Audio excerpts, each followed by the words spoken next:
Hello everyone, welcome to the shield.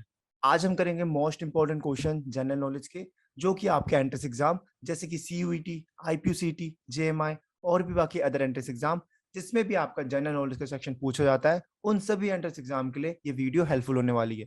तो make sure करें कि आप वीडियो एंड तक देखें। सो फर्स्ट क्वेश्चन हमारे पास, the member of Rajya Sabha are elected by, option आपके पास the people, Lok Sabha, elected member of legislative assembly और elected member of legislative council. तो करेक्ट आंसर क्या है आपका? Option number C, elected member of legislative assembly. ठीक है, तो करेक्ट आंसर है आपका option number C. Next question हमारे पास, the power to decide an election petition is vested in the, option है आपके पास parliament, supreme court, high court और इलेक्शन कमीशन। तो करेक्ट आंसर होने वाला है आपका option number C, the high court. ठीक है, तो ये आपको याद रखना है, option number C high court आपका करेक्ट आंसर है। नेक्स्ट क्वेश्चन है हमारे पास, the member of Lok Sabha hold office for a term of, आपसे इसमें याद रखना है, आपसे लोकसभा का पूछा गया है, तो आप बिल्कुल करेक्ट आंसर बताएंगे इसका। ऑप्शन है आपके पास 4 ईयर, 5 ईयर, 6 ईयर और 3 ईयर्स। तो करेक्ट आंसर है आपका ऑप्शन नंबर बी, 5 ईयर्स। ठीक है, नेक्स्ट क्वेश्चन है हमारे पास, the minimum age to qualify for election to the Lok Sabha is, option है आपके पास 25 ईयर, 21 ईयर, 18 ईयर और 35 ईयर। तो करेक्ट आंसर है आपका option number A, 25 year.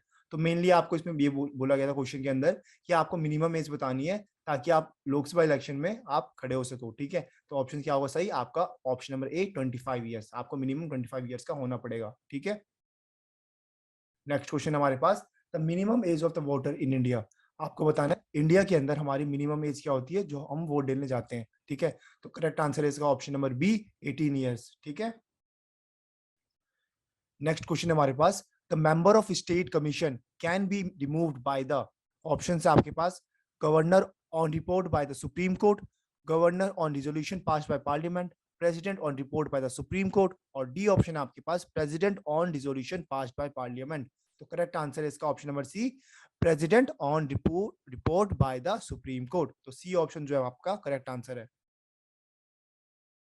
Next question है हमारे पास, the president addresses both the houses of parliament assemble together, option है आपके पास during emergency session, summoned by the purpose, next option है आपके पास एवरी सेशन, सी ऑप्शन है आपके पास first session after the each general election and the first session of each year और डी ऑप्शन है आपके पास एनी सेशन। तो करेक्ट आंसर क्या होने वाला है? Option number C, first session after each general election and the first session of each year. तो सी ऑप्शन जो आपका बिल्कुल करेक्ट होने वाला है। नेक्स्ट क्वेश्चन हमारे पास, the president can dissolve the Lok Sabha on, option है आपके पास advice of prime minister, advice of chief justice of India, recommendation of Lok Sabha और रिकमेंडेशन ऑफ राज्यसभा। तो करेक्ट आंसर क्या होने वाला है? Option number A, advice of prime minister. तो प्राइम मिनिस्टर के एडवाइस पे प्रेसिडेंट जो हमारे वो डिसॉल्व कर सकते हैं लोकसभा को। तो ऑप्शन नंबर ए जो हमारा करेक्ट आंसर है। नेक्स्ट क्वेश्चन हमारे पास, the position of a chief minister is, option है आपके पास similar to that of prime minister, B option है आपके पास आइडेंटिकल टू द प्रेसिडेंट और सी ऑप्शन आपके पास a combination of position of prime minister and president और डी ऑप्शन आपके पास नॉट कॉन्स्टिट्यूशनल। तो करेक्ट आंसर है आपका option number A, similar to that of prime minister. तो ये आपको याद रखनी है। नेक्स्ट क्वेश्चन हमारे पास, the office of prime minister, the office of the president can fall vacant due to resignation, death, removal, all of the above। तो इसका आंसर आपका ऑप्शन नंबर डी, इन तीनों कारणों की वजह से आपके प्रेसिडेंट का पोस्ट खाली हो सकता है। तो ऑप्शन नंबर डी जो है आपका बिल्कुल करेक्ट आंसर है। नेक्स्ट क्वेश्चन हमारे पास, the president can dismiss a member of the council of minister on his own on the recommendation of prime minister only under emergency condition with the consent of the speaker. तो correct answer है आपका option number B, on the recommendation of prime minister. Next question है हमारे पास, the member of parliament committee are appointed by the president in the consultation with the prime minister, are appointed by the president on the recommendation of speaker, C option है आपके पास are taken from various group and parties in parliament in proportion to their respective strength और D option है आपके पास both B and C. Correct answer है आपके पास option number C, are taken from various groups and parties in parliament in proportion to their respective strength.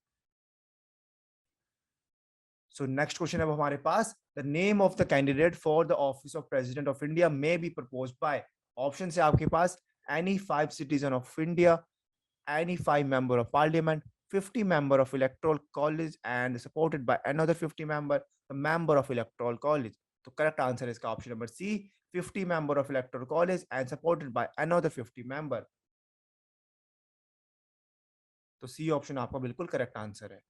Next question हमारे पास, the minimum number of members that must be present to hold the meeting of the Lok Sabha is 1/4, 1/10, 50% strength or at least 100 members. तो correct answer है इसका option number B, 1/10 of total member of the houses. तो B option आपका correct answer है. Next question हमारे पास, the power to the produce to the Lok Sabha rest with a the speaker, the president, the prime minister और the minister for parliamentary affairs. तो correct answer क्या होने वाला है इसका, option number B, the president. Next question हमारे पास, the oath of office is administered to the governor by the, option है आपके पास, chief justice of India, president, chief justice of high court और स्पीकर ऑफ लेजिस्लेटिव असेंबली. तो correct answer है इसका आपका option number C, chief justice of high court.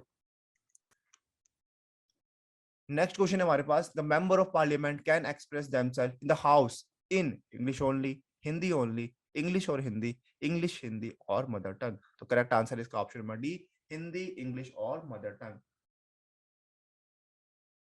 Next question है हमारे पास, the preamble to our constitution prove that India is, option है आपके पास, sovereign socialist and democratic republic, sovereign socialist secular और डेमोक्रेटिक रिपब्लिक, और ऑप्शन है आपके पास sovereign republic with a socialist pattern of society, और डी ऑप्शन है आपके पास socialist secular and democratic republic. तो करेक्ट आंसर है इसका ऑप्शन नंबर बी. तो आपको करेक्ट आंसर क्या होगा, sovereign socialist secular and democratic republic. तो बी ऑप्शन आपका बिल्कुल करेक्ट आंसर है. नेक्स्ट क्वेश्चन हमारे पास, the minimum age required to become a member of Rajya Sabha is, option है आपके पास 21 ईयर्स, 25 ईयर्स, 30 ईयर्स और 35 ईयर्स. तो करेक्ट आंसर है आपका ऑप्शन नंबर सी, 30 ईयर्स. ठीक है. नेक्स्ट क्वेश्चन हमारे पास, the name of the union given in the constitution is, option है आपके पास हिंदुस्तान, भारत वर्ष, बी है आपके पास इंडिया और हिंदुस्तान, सी ऑप्शन है आपके पास इंडिया और भारत, और डी ऑप्शन है आपके पास भारत देश और इंडिया. तो करेक्ट आंसर है आपके ऑप्शन नंबर सी, इंडिया. हमारे खत्म होते हैं most important question general knowledge के. अगर आपको कोई भी डाउट हो तो आप हमें कमेंट सेक्शन में पूछ सकते हैं, और मेक श्योर करें कि आप चैनल को सब्सक्राइब करें ताकि आपके पास वीडियो की नोटिफिकेशन टाइम पे पहुंचे. अगर आपको सीयूईटी, आईपीसीटी और भी बाकी अदर एंट्रेंस एग्जाम से रिलेटेड कोई भी डाउट हो तो आप हमें कमेंट सेक्शन और हमारे सोशल मीडिया हैंडल पे हमें पूछ सकते हैं. लिंक आपको सभी के डिस्क्रिप्शन बॉक्स में मिल जाएगा, और इस वीडियो की पीडीएफ आपको मिलेगी हमारे टेलीग्राम चैनल पे. तो मेक श्योर करें कि आप वो जरूर ज्वाइन कर ले. सो आज के लिए इतना ही. Thank you so much.